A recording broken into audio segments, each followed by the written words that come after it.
Kwa hiyo Simba wamegoma. Sasa tusiingie kwenye mgomo. Huko tuachane napo, twende hapa kwenye off pitch. Mada sensitive sana. Mambo mengine. Yes.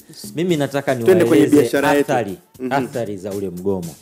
Miongoni mwa watu ambao ni wanaathirika na ule mgomo ni Young Africans, ambao kifupi ni Yanga. Wao walikuwa ni wenyeji wa mchezo na wanaathirika kutokana na kwamba wamekosa mapato ya mchezo.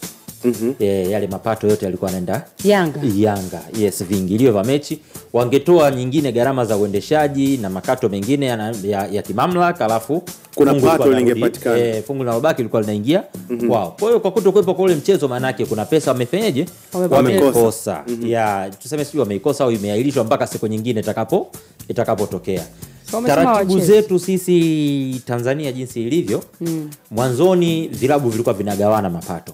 Lakini baadaye kura ya wenyeji ikaenda kwamba mwenyeji anachukua full.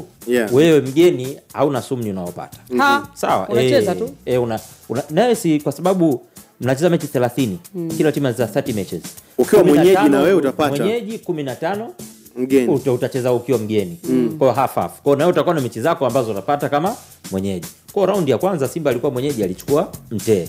Alishachukua Mtee wake. Raundi hii manake Yanga ndio alikuwa mwenyeji, alikuwa anachukua Mtee. Sasa hiyo ni moja kati ya sehemu ambayo alikuwa ameathirika.